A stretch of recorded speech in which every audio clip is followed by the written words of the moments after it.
Hello there. I'm recording my thought for today from the patio in our garden, and hopefully you can see behind me the lime tree, which is looking very bare, hasn't got many leaves left on it, and is just on the other side of the fence in the churchyard. You might occasionally even be able to glimpse a bird or a squirrel on it. And I'm recording it here because I'm going to be talking a little bit about this tree. But before I go any further on that, I just want to ask the question, do you like this time of year? The days are shorter, it's dark earlier, it gets dark earlier in the morning, it gets dark earlier in the evening, and it's only getting worse for the next few days, and well, quite a few days actually, before it all starts to go the other way again. And for some people, they find that really hard. I find that quite hard too. The leaves lose their trees, everything looks rather bare. And especially at the moment, of course, in these days when we're having to isolate much more and not see other people, and we can't go out in quite such the same way, I think for many it's even harder. But I'd like us just to think about seeing some of that as a gift as well. When I got up this morning, I do what I usually do, and I spent some time in prayer. And when I first was up, it was still dark.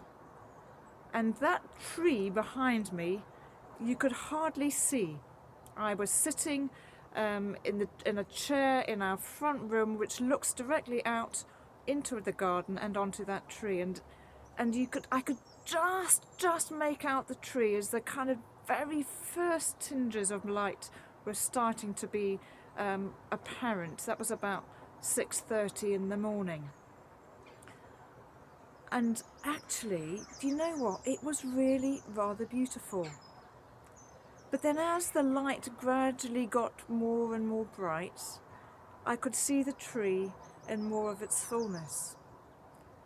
And I could see so much more of the tree in some ways than I ever can when it's covered in leaves. I could see the intricacies of the branches and the twigs and all of that I would never usually see. I could see the squirrels running up and down. I could see the birds as they started to wake up for the new day, landing and sitting and flying off it and coming back. I could see so much more than I'd often see. And it really did seem beautiful. Beautiful, not in its abundance, but beautiful in its starkness. I wonder whether you ever find that about this time of year, that there's a kind of beauty in the barrenness.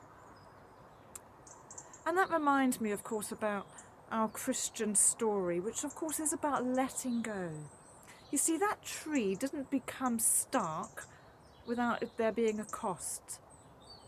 The leaves had to die, and then they fell. The tree had to let go of some of its life. And just as the tree has done that, so we are called to do that. That's what the gospel story images to us. When we look at Jesus coming in all his life and yet having to let go to death before new life came again. We are called to let go of ourselves, to humble ourselves, to let go of our egos, to let go of the things that are so important to our identities, to let go of some of the things that we hold on to that we feel make us secure, our finance or our possessions or even our relationships.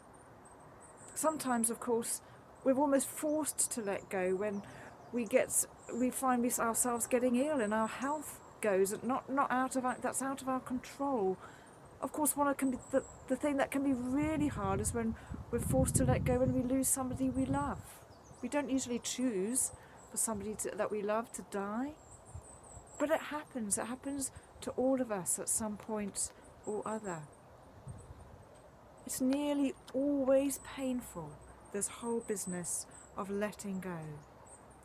But you see, that's so often when the beauty can come. when all that is left is our bare self before God, when we've got nothing left to hold on to, as it were, it's so often then that God can do his work of transformation in us, which can lead to such beauty. It's then when we've let go that God has the space to do the work in us that can bring us to new life.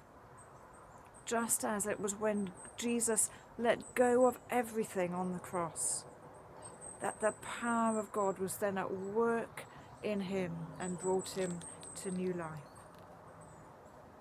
So as we go into this winter time, days of increasing darkness, when we look at the trees around that are bare, I encourage you to also see the beauty in the darkness and in the bare of the trees, and to reflect on your own life.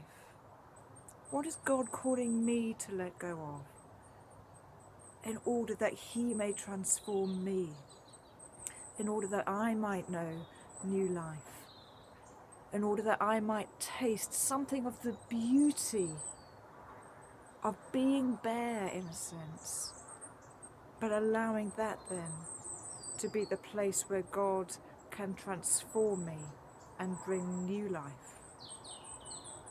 It's a painful journey, and yet it's the most amazing journey when we're willing to embrace it with God. Amen.